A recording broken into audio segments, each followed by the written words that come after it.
Bon, les amis, on va parler franchement, là, on est en face des annonces complètement hallucinantes. Et si t'as pas encore tilté sur ce qui est en train de se tramer, là, écoute bien parce que ça te concerne directement. On va parler argent, on va parler de ton épargne, on va parler ce qu'un certain ministre a déclaré, et ce que la Banque de France, enfin le gouverneur de la Banque de France a déclaré, etc., etc.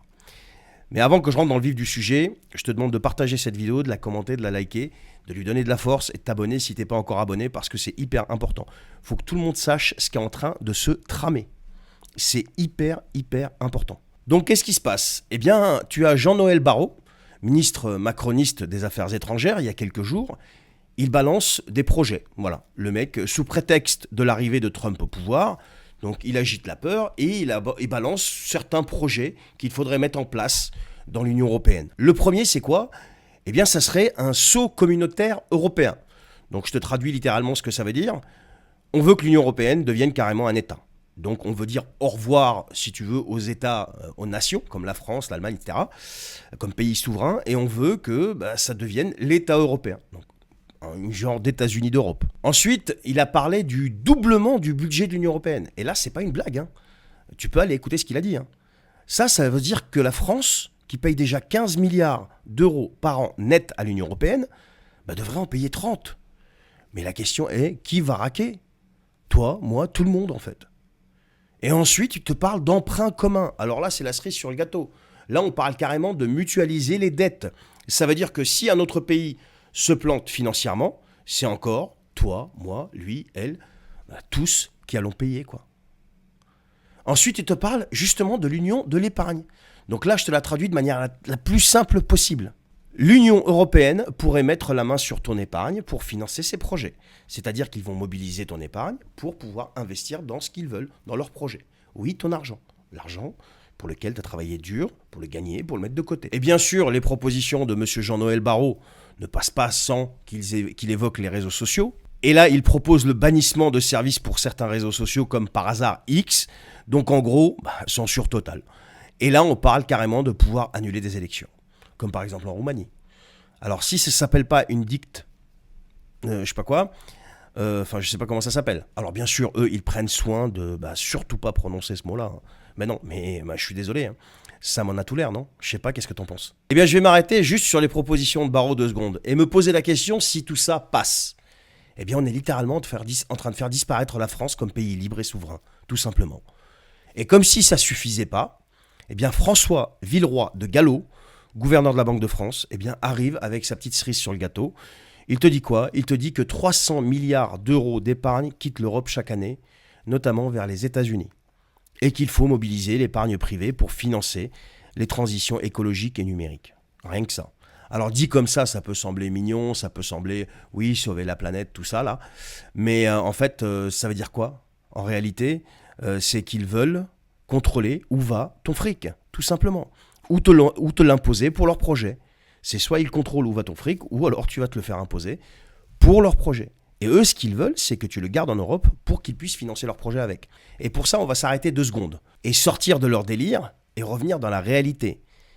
Si tu es en train de bosser dur pour mettre un peu de côté, c'est pourquoi en fait? Pour te payer une maison, sécuriser l'avenir de tes enfants, t'offrir un peu de liberté peut-être, aller souffler. Et là, ils te disent non, ton épargne, non, elle va pas servir à ça.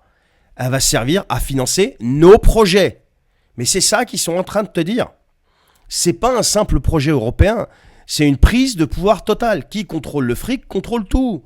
L'Union européenne devient un État avec son budget, ses emprunts, sa censure et même le contrôle de ton argent. En gros, on serait réduit à quoi? Eh bien, à des contribuables dociles qui bossent pour alimenter une machine qui décide de tout pour nous. Il y avait un truc qui s'appelait l'Union soviétique, comme ça à l'époque, si je me trompe pas, hein, dites-moi si j'ai bon.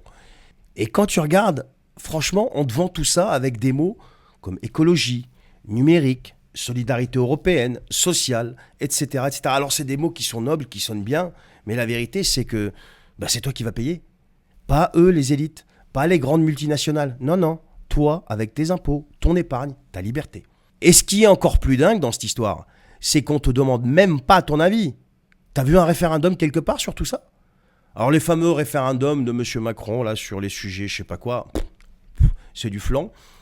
il n'y aura jamais de référendum sur quoi que ce soit, à part sur des trucs futiles. Parce qu'ils savent très bien que si on te posait la question fatidique, eh bien la réponse serait clairement, bah non, tout simplement. Alors la question à chaque fois c'est, on fait quoi? On fait quoi? On laisse faire? Bah, de toute façon, à chaque fois on laisse faire. On se dit c'est pas grave, ça va passer. Bah non, il faudrait pas laisser faire en fait. Si on tient à notre avenir, à celui de nos enfants, etc., bah normalement, il faudrait pas qu'on laisse faire. Le problème, c'est qu'on a tout fait pour qu'à chaque fois, ils prennent une décision qui est super gravissime, à faire croire que c'est pas grave.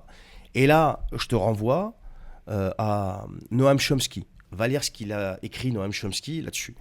En fait, tout ce qui passe comme directive, comme loi, comme décision gravissime, on nous fait croire que c'est pas grave. Mais au final, bah, ça devient quelque chose qui est non seulement grave, mais en plus qui nous ruine.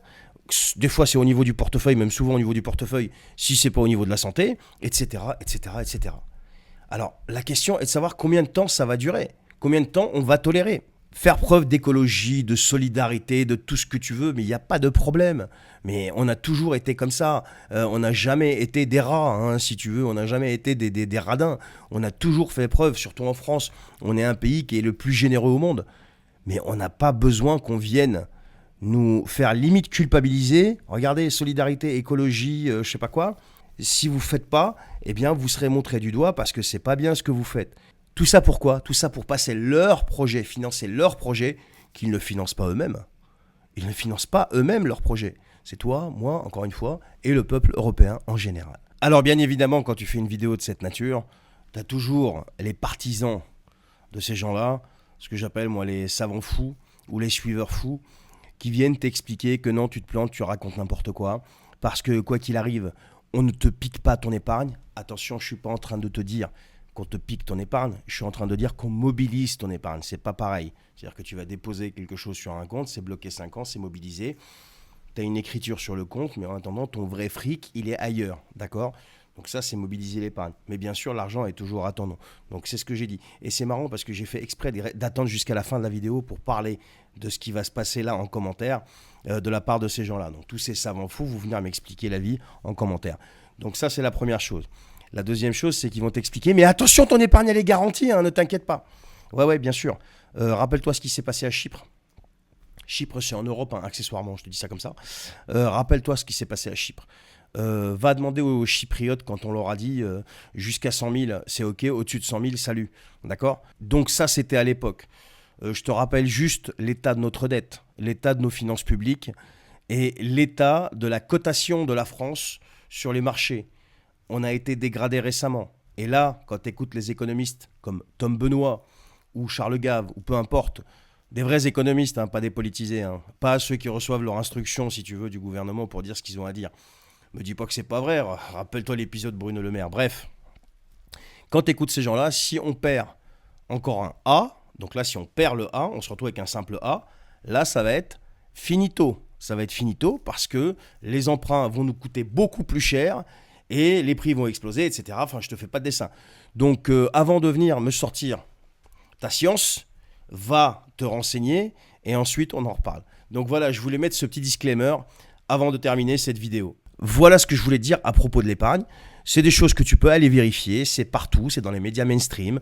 Le gouverneur de la Banque de France, il a carrément été interrogé, tu retrouves la vidéo un petit peu partout, et il le dit clairement, hein, si lui, il en parle, c'est que c'est quelque chose qui a de fortes probabilités de se produire, et je dirais même que c'est déjà dans les tuyaux. Allez, je te souhaite une bonne soirée, bonne journée, je ne sais pas à quelle heure tu regardes cette vidéo, partage-la, commente-la, donne-lui un peu de force, et abonne-toi si tu n'es pas encore abonné, et je te dis à bientôt. Salut!